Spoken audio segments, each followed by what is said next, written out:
What's going on, y'all? Bud Elliott here of the Nolecast, and this is your reaction, not an instant reaction. Don't want to BS you guys on this. I watched the game semi live, but I told y'all pregame if they were going to run DJ out there again, I just thought there were better games to watch.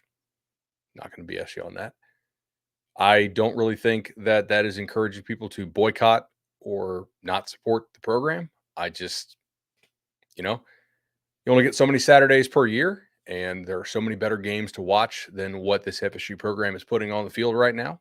So I chose to, kind of have it on one of the quad boxes and to rewatch it this morning and to go over and um, I actually like kind of watching the all 22 a little better for this because it kind of keeps you in more of a frame of reference, I guess. But I didn't see much that had me encouraged. FSU loses the ball game, of course, 42-16, close for a while, and then kind of got away from the Knowles. But some things that continue to haunt this team throughout. And I don't really want to make this show entirely just about this game, although it is the game review. So we'll try to root the analysis in what I saw in the ball game, and then kind of expand up from there with some. I think I have. How many thoughts do I have? I don't know, 10 thoughts or so. So let's do a 10 thoughts. That sounds good. Um, do want to thank our sponsor, the legendary team. Chad does an awesome job. 844 FSU loan. 844 FSU loan is the number to call if you want to get a home loan. Chad is much better at home loans than FSU is at scoring points this year. Much better. He can talk to you about points much better than FSU can talk to you about points so far this year, unfortunately. But I'm sure he would kind of rather have FSU also be good at points like he is. So 844 FSU loan is the number to call. I've used him twice. A great supporter of the Nolecast and a diehard Nole that I know it's eating him up, man. All right, so kind of grading the preview. SMU is better now that they are deciding to play Kevin Jennings, the quarterback, and not Preston Stone. I think that much is true. I don't think that they're some sort of amazing football team. They found a way to win against a Nevada team, which is I guess improved, but still kind of one of your bottom bottom 40 or so teams in the country. And I mean they're better, but they're not or should not be, at least on body types, on physical ability and size. They shouldn't be that much better than you, but they were right 42-16. They outgained you by what 170 or so yards, 170 exactly. FSU 297 yards. So, once again failing to crack the 300-yard mark. That's I mean that's just straight up pathetic. Let's be real about it, and not a product that I think. I mean I don't want to spend the next 7 Saturdays watching this crappy product. Like this is not a good use of my time. Like that's not good for your mental health. It's not real smart to watch this. This is crap. And if you've already paid for your season tickets, I get it. But like, you know, I don't know. You do you. I'll still watch the games and analyze the games. But I mean, this kind of leads me to thought one. Is there a fix for this? I don't really think there's a fix for this in season. Um, we could talk about off season. We could talk about the speed at which a fix could come. We could talk about how you are sort of stuck in some ways and not stuck in some others. And we can also talk about kind of the bones of this place and why just ultimately long term, just not real concerned. So, we'll see. But I don't really think there's an immediate fix for this. You you got certain pieces that you have back, which are helping to various degrees, and you have certain pieces that you just simply don't have. This kind of weaves into to thought two, and I was like, man, are you surprised that FSU does not have a better like backup plan when the plan that they thought was going to work coming into the season didn't work? And I'm a little surprised. Typically, Mike Norvell has not relied on superstar quarterbacks to score points. Like I mean, Jordan Travis was a fifth round pick, like a nice college quarterback for sure, uh, and a good one.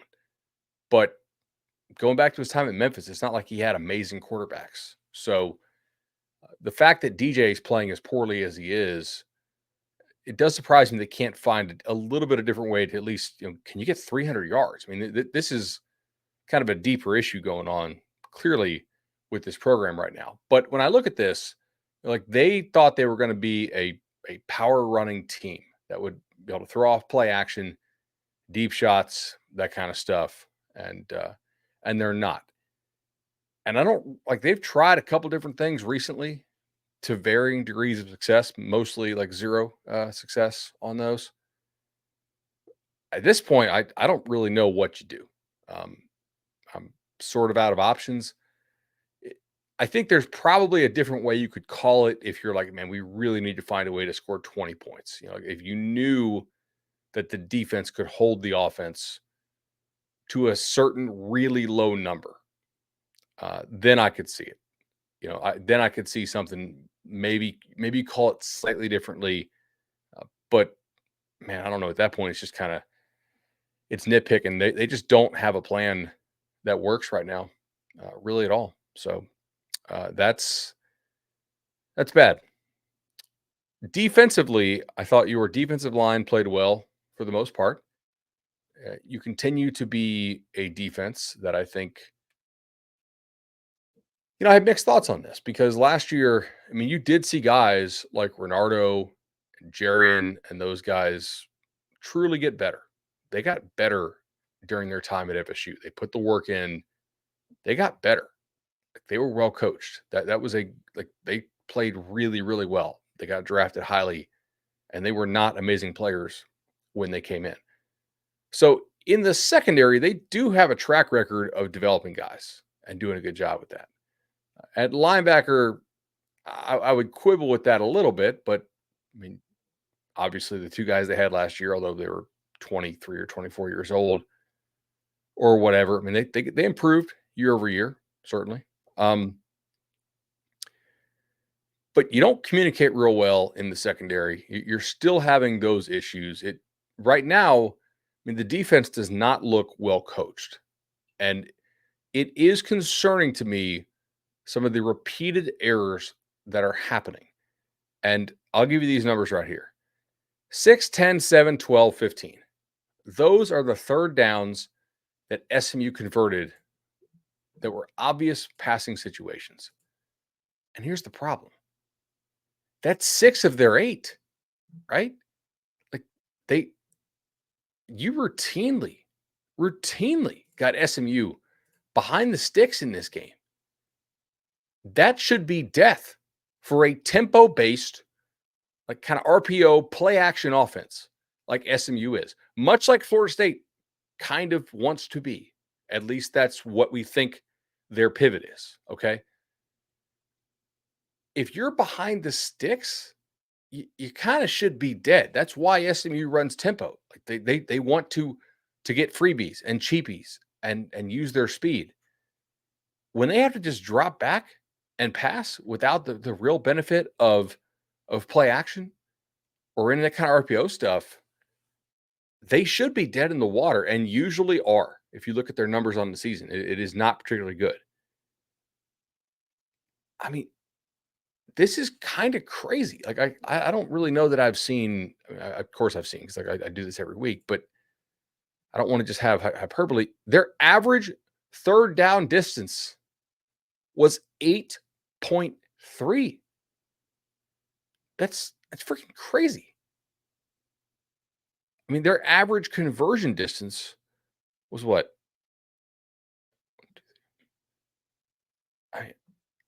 I'm looking here. I think their average conversion distance was also like over 8. That's insane. I don't know what you do with that. It's just guys running wide open because they're not passed off. It seems like teams understand what kind of coverage you're going to run on certain downs, and they're able to get you into the looks they want. You don't have answers for it. You don't communicate it. And if I'm Mike Norvell, I'm watching this film. I'm like, I'm pissed because it's not like a lot of the guys on this defensive staff recruit worth a damn. So they damn sure had better coach. And this year, you're not really seeing the coaching. And they have played some good offenses. They've played some bad offenses, right? Cal's offense sucks. Okay. Georgia Tech's offense, I think, is kind of decent. SMU, I would say, is like decent plus now that they have Jennings in there full time and he appears to be more comfortable in the system. He's not looking over his shoulder to a guy who I assume they were playing earlier because of NIL stuff, but like now they're playing the better kid. Um, that's not a report, by the way. I'm guessing as to why they were playing Stone when Jennings, to my eye, through 4 or 5 games, had looked so much better. That's demoralizing for the whole team when you give up that many third and long downs. There's some randomness and some noise in this. I get it, but I mean can't have that. That's insane. And then one time you do get off the field, you get a penalty right on punt. Uh, this team on a down to down basis. I got asked this today. I was like, how in the hell is Florida State still like in the 60s in the power ratings? And I mean, they're 63rd in FPI. I think they're probably somewhere around there in SP plus. I haven't checked yet. I was like, well, honestly, it's because you've played toe to toe with like a top 40 team in Georgia Tech. You know, you have played not toe to toe, but like certainly not blown out for most of the game against a top 40-ish team in Boston College. You know, Cal obviously is a decent team. They're not amazing, and you beat them. SMU is the one real blowout loss that you have on the year, and some of the metrics out there really love that SMU team. Um, and I'm still a little skeptical just due to some of the transitive stuff, but so it's not like this team is I don't know, insanely bad, but it is insanely bad for FSU standards. And that's really what we care about, right? Like I talked about earlier, Florida State fans, at least the ones I know, but other ones did reach out. So I do want to acknowledge both viewpoints here. From my perspective, and most of my FSU friends are like, dude, we don't care about going to a bowl or not going to a bowl. That doesn't mean anything. Okay. FSU is about playing for, competing for championships, being in the hunt down the stretch. Once you lost game 3, you're toast on that. You need to just empty the bench, play the young guys. But that brings me to my next point: is like, why is Norvell stubbornly playing some of these veterans so much? And I talked to a buddy in coaching about this, and he brought up a pretty good point. He said, well, I think he might be worried about the message he's going to send to the 25 team if he gives up on the 24 team this early. Like, if you don't play the guys who are practicing the best and performing the best, how do you tell the 25 team that, hey, now it's different? Now you do have to practice in order to play. You do have to be good in practice in order to play. And my counter was like, okay, well, what about a situation like with Morlock, who maybe he practices better, but in games, I mean, has cost you multiple games this year. Like one of the worst players in the ACC so far this year with those drops. And I mean, he can't control where a drop goes. It's crazy that the ball hits him right in the hand, shoots up in the air, and and is picked. I get that, but ultimately, like sending him out there again, I think sends a message to the team that, hey, we don't really care what you do in games. Okay, we just care about what you're doing in practice. And I mean, games kind of have to matter a little bit more than practice. And sometimes guys are gamers. I'm not saying that this is typically the case, but take a look at UNLV this weekend. We talked about that situation on Cover 3. The quarterback went in there and, depending on who you believe, either asked for more money or said, "Hey, where's the money I was promised?" And UNLV kind of told him, "Have a good day," mainly because I don't think they had the money to pay him. And some people had already thought the backup could be better. He just needed the shot, and he goes and he drops 50 something on UNLV, probably the third best team in that conference, or sorry, on Fresno. Probably the third best team in that conference. So I get that's sort of my thought 3. I get why Norvell might be stubborn on this in terms of playing the guys who are playing best in practice, because you do still want to uphold that standard. Uh, and there are some risks with going just full youth movement. I get that. The other thing I don't think we really know is, And going forward, this is going to be something we're probably going to have to guess at or work behind the scenes to get some sources on, or both, which we'll do. Like, who's actually going to be available? I mean, we see this across the country in situations where a coach is on the hot seat. And look, Norvell's not on the hot seat. Okay, like that's not a thing. The guy has a very good track record and just signed a big deal. He's having the worst year of his career by far, and that's pretty crappy timing to have it. But he's not on the hot seat. But you're going to have coaches who understand that they probably should have been non-renewed last year. And but for the team going 13-0, and but for the snub kind of thrusting this team into chaos a little bit, I think in the very early part of the offseason, maybe they would have been told to have a good day if he had not gone 13-0, because some of these guys, and ultimately it comes back on Norvell to hold these guys to a high standard in recruiting. And I do not believe he does so compared to what other elite programs require. That's my opinion as somebody who works in this. Okay. You guys can disagree. You could tell me, oh, I've read this article about the staff build relationships. I don't buy that personally. I don't think that they have personable coaches on staff who connect with young people. And I don't think they're relentless in their pursuit of that elite level talent at the high school level. But regardless, those guys did coach really well last year. Like almost every single position on the team was pretty well coached, and it got better as the year went on. So from that standpoint, I get renewing them, but it's pretty clearly a mistake because this coaching staff does not have the right chemistry on it right now. And if you're a coach on this team, some of these guys probably know they're getting fired at the end of the year. That's a weird dynamic to understand that only 5 games in. I mean, you're really just kind of playing out the string. What kind of effort are you giving? Are you giving like day in, day out focus on this? I don't know. Maybe not. Like if you're a young guy who has only played in 4 games, we've seen this at other programs. You can preserve your red shirt. Will we have some guys do that?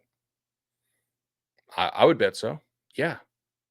Right, like it's not a good situation right now. I don't think that Norvell is going to be able to get this turned around this year. Now, I do think they'll win more games than just the Charleston Southern game. I mean, you look at this. In fact, they'll even be favored in some more games, which sounds crazy, but I mean, Florida has not looked any good at all. Okay. You're as of this recording, 14-point dogs to Clemson. I don't think that's going to last. That'll probably go up, even though it's sort of a crazy line.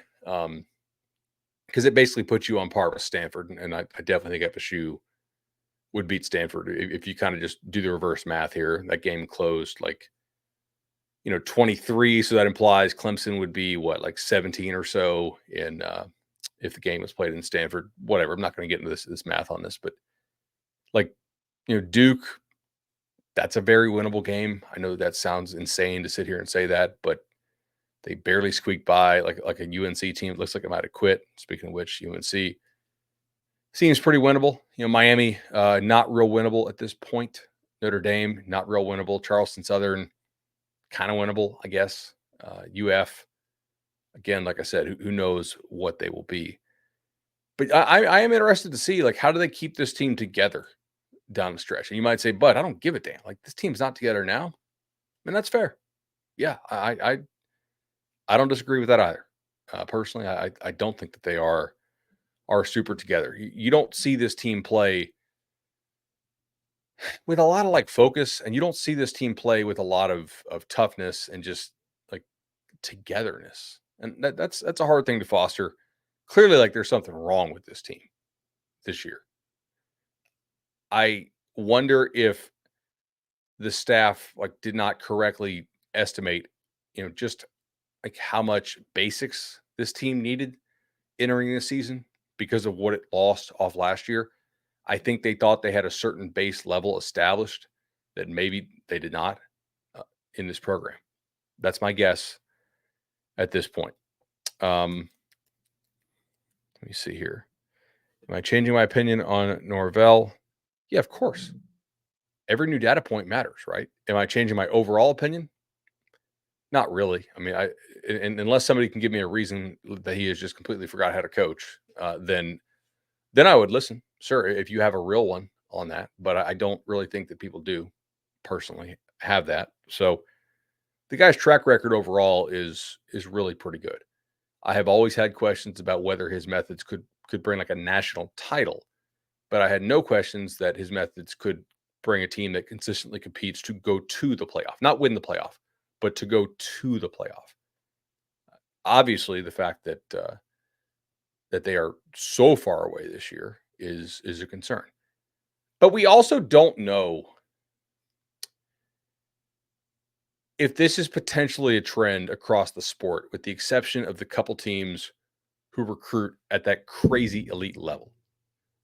And this is not excuse making, but I did have this thought written down here. I'm just kind of rattling off my notebook. You guys really enjoyed this last time, so I kind of want to continue with this theme when I go through my observations on Saturday or Sunday, especially if the game just sucks. I'm not just going to sit here and break down a replay. Like, oh wow, they couldn't run counter again. Oh, DJ's late throwing an RPO. Oh, look at this. Okay, like just another inaccurate, like a not catchable ball. Cool, I got it. And now I kind of just forgot what I was saying, which is disappointing.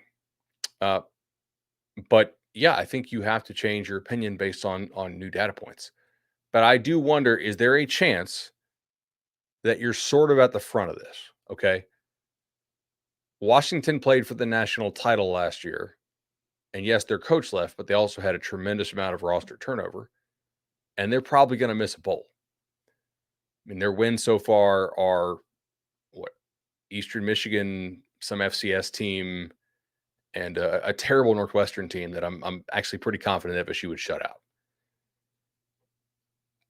Like TCU did miss a bowl the year after playing in the national title. Like, what do those teams have in common? They were very veteran. They had good talent, but maybe not quite as much talent as the true national title contenders. I know people will get mad at me because you thought last year's team was a national title contender, and I don't really have proof that it wasn't. There is some chance, although I don't believe it to be a strong chance, that they could have actually won the thing. That's why I think people were justified to be pretty pissed off, about the snub. But like I think there's a possibility we see a lot more up down up down up down in college football than we used to, with the exception of the teams that recruit at that crazy elite level, which you could very justifiably argue is something that you should do if you take the job named Florida State. Because the reason why you want that job, well, a couple reasons. One, you get a pretty consistent path to the playoff contention. I'm not saying you're going to go every year, but if you're like if you're doing a good job, you will consistently contend to be like a top 10 type program with that schedule. Because it's a not the easiest schedule in the world, but it's certainly not as hard at the upper half of it than some are. Now, FSU has played a pretty damn hard schedule so far compared to most teams, right? If you look at this, some of these teams are a little bit better than we thought. Pulling up here the resume, strength of schedule faced so far. FSU is what are they top? They're top quarter in the sport by that metric. Now it will get tougher, I guess, in theory, but you have a couple more games in the back half. Like I do think North Carolina and Duke are probably worse than any team you played so far. Obviously, Charleston Southern is.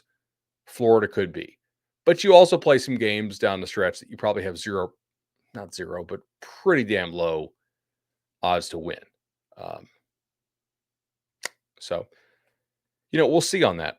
One thing we don't need to wait and see about is the awesome job that Congruity does. CongruityHR.com/Knowles, CongruityHR.com/Knowles is the website. Matt Lewis does an awesome job helping out all of our listeners and their businesses. Let's optimize, guys.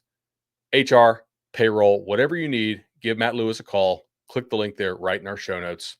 Hit him up. I think we have 10 Nolecast businesses right now who are working with Matt. Does an awesome job and couldn't recommend him any more than we do. So, Matt, we really appreciate you guys supporting the show. I'm going to get back here to some thoughts. Should any moves not be on the table? I don't really think so. As far as assistant coaches in the offseason or player changes. you're not going to change like 7 or 8 assistant coaches. That's just not a thing that happens. You could say, well, why? And I'm like, well, money, the message that it might send to the outside coaching community if you just jettison your entire staff. Like, there's a lot of reasons. I don't really think you need to do that either. But I do think you'll need to make some coaching changes, and I mean that's going to be up to Mike Norvell. It's also probably going to have to be a conversation that Michael Alford has with Norvell. It's like, hey, dude, this is Florida State. Like, it's important that guys want to work for you. It's also important that guys work hard for you. So, um, yeah, coaching changes, I think will come. I don't really have any doubts about that. Basically, any kind of coaching change you could suggest to me, other than the head coach, I'd be like, yeah, sure, I could see it. With varying kind of differences in probability. I don't know which ones are the most likely at this point. Already went over to December 7. I do wonder if this staff kind of they clearly misevaluated what they were going to be in terms of the ability to run the football. But bad on bad in practice, I guess, gives you some of those results. But it really shouldn't be bad given the body types that you have, especially on the defensive side of the football. So that's disappointing. But like, did they try to put too much on this team too early? And did they have pressure to do that because they felt they needed to try to make the playoff again? This is something I've been hammering, something I've discussed really since January. And for whatever reason, it really didn't get traction until I said it on Cover 3 after like the first or second loss. And I was like, I don't know that they do the portal the same way they did if they had made the playoff. I think people would be a little more receptive to a bit of a rebuilding year if you message that differently. If you had made the playoff, you're like, hey, look, that was a special team. That was a culmination of a lot of really, really unique pieces. I guess I shouldn't say really unique, it's just unique pieces. But now we're going to have sort of a consolidation of gains here, to quote my friend Bill Connolly, and a bit of a step back here. Message that a little cleaner than I just did, but basically like, hey, like, we like some of the young pieces on this team. We're going to see how they develop. This team on a down-to-down basis is actually like not that bad, but the bad, like the magnitude of the bad, is something to behold. It's pretty bad. So that's definitely an issue for this football team. Like, how do they go and just, especially defensively, like a lot of these plays are okay, and then you get the ones that just aren't. It's like, good God, just like how bad they are is so exceptionally bad. It kind of breaks your brain. I got a couple notes about DJ. I don't want to watch this. I don't really see any reason for me to watch the Clemson game live with DJ. I don't care to watch that. Like, that's not a good use of my time. I'll watch it. I'll analyze it. If you guys want, we can go more in depth on kind of what's going on with the offense. I would say receivers not getting off coverage. DJ doesn't appear to be comfortable in the offense. DJ looks hurt to me based on the way he moves. DJ doesn't appear to control the offense with the quickness and with true command that I would expect out of a guy who's 24 years old. The offensive line does not appear to communicate very well at all and handle pressure. DJ may have a hand in this. Some of these are real kind of some of these pressures, something's going on. Like, this is indicative of a poorly coached offense overall. And ultimately that comes down on Norvell, but not all of these are a guy getting physically whipped. And that's both encouraging and discouraging. So the encouraging part about that, I think, is that your bodies are a little bit better than they're playing at some spots. I thought Byers in pass pro was mostly okay. Washington, okay. Some of these guys clearly like pretty bad. When Ferguson went down, I think it was it Estes who came in? Like that was not great. Um, but it will they actually, if you ask like where can they get better during the season, there will be some teams coming up that'll kick your ass physically. Not all of them. There are some teams that if you just clean it up a little bit, you should be better. Um, and we'll see if they can do that. One thing that we actually don't need to clean up that we know about is the awesome folks at the For the Table Restaurant Group. Matt Thompson does an awesome job. I was texting with him today. Obviously, I think he's pretty pissed about this season as well. That actually goes for all of our sponsors. All the sponsors are pissed like crazy that FSU is running out this product because this product sucks. But Matzo doesn't suck and Township doesn't suck. And if you were there for Parents Weekend, which I know a hell of a lot of you were, you know those are great places, as is Charlie Park, a spot that I know a lot of y'all visit.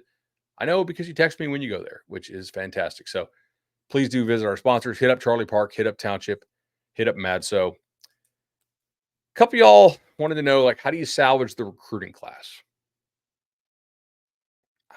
I don't know that you can.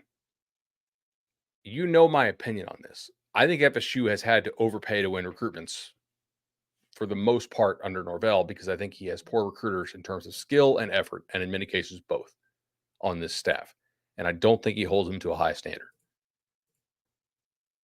Like, how much can you overpay at this point? Like, you probably have guys who know they're getting fired, so their relationships won't be very good. Okay. Um, it's not like money. You can read all the independent articles. Like FSU's NIL's, pretty decent. Um, it's not like that's really been the most important problem with some of this high school stuff. Looking like a complete blank show out there is probably more, um, more concerning at this point. I don't know that you can salvage it. Um, maybe you can. Maybe some of these kids really just feel like they're compelled by God to go to FSU. If that's the case, cool. But you will be in the portal more next year. And there are some guys on this roster who, if they stay around, first and second year guys, probably can take a leap. Like that's actually something that I know feels like it was forever ago. But ultimately, it was just a year ago that you saw multiple guys take a pretty big leap on this very roster. So that's not illegal to do. Um, so yeah, that's that. I don't want to just lie to y'all. In fact, I feel like we've always done a nice job on that on Nolecast. Um, I don't really know what else to say on that. I don't think that a staff that is really poor at recruiting already, when they had a great product to sell, is all of a sudden going to be good at recruiting when they themselves might be getting fired and they don't have a product to sell on the field. Um, so, all right, looking through the notes here, seeing what else. I did have some positive notes about guys who I thought who actually played like a decent ball game. Unfortunately, most of the best ones were seniors. So, thought Akeem was okay. Just guy that continues to improve. If he stays around, I could see that. Um, man, they got to get some of these communication issues fixed on offense. You're losing too many plays because of free runners, whether that's on DJ, as far as player wise, whether it's on DJ or the O line or like the backs and tight ends or some combination thereof. Ultimately, just falls on the coaching. Good teams, well coached teams don't make that many mental errors and communication errors, and they're still doing it. And it's game 5. So I don't really have any reason to think that gets better, but there's nothing physically preventing some of these guys from communicating better. Their tongues have not been cut off, right? They're not under a gag order. Like you could communicate better. You could handle some of the mental stuff a little bit better. That is in theory possible. So if some improvement were to come from this team, and I don't think that it leads to a win over Clemson, but failing to do so will absolutely be a fatal flaw against Clemson because Clemson will beat your ass enough physically with this D line that if you give them freebies, you have zero shot to win the game. You know, if you don't give them freebies, I don't know, maybe you have like a 20, sorry, maybe you have like a 5% shot to win the ball game. But giving them freebies takes that down to about zero. We will join you again with the Clemson preview. I don't really know what you want out of this. I mean, there's probably going to be, shoot, 4 or 5 more of these lost podcasts this season. It sucks. I don't really think anybody's going to get fired during the season, at least not this early on. I don't know what I'm supposed to come out here and say every single week. I think if you roll with DJ for this long, you let DJ wear that Clemson loss, and you get to the bye week and you say, hey, man, appreciate it. Thanks. We're going to go in a different direction here, whether that's Brock or Luke. And you try to win a couple games down the stretch with some younger guys and a specific plan on offense of like, hey, we know we're not going to score 30 or 35. Can we get an all-out effort from the defense before they quit? Because I think they're probably on the verge of quitting, just watching them. Like, they know this offense sucks so bad. If you can talk to the defense, hey, ball out one more time. Just give us another good game here. We're going to get you 24. We're going to get you 21. So, like, just baby steps like that. That's probably what I would do. I don't know. We'll see how practice goes this week, but I don't really think it's fair, honestly, to Brock to run him out there like that when you haven't given him a chance to start against some of these much lesser teams early in the season. And DJ's been playing like crap. So, not that Brock played well when he came in, because he didn't. I also don't know that coming down, down 4 touchdowns is really the ideal scenario for him. So, all right, this was this sucked to do. Not gonna lie. Like, I went and watched this film. It's like, sheesh, not not great in the least, man. Oh, the Shine Brown thing. Yeah, like, I had a lot of people ask about that. I think I'd be done with him personally, but the guy's got a big track record of being a pretty good player for you, and being an important part of that team. So, maybe that's why I'm not the coach. So, all right, we'll see you guys next time.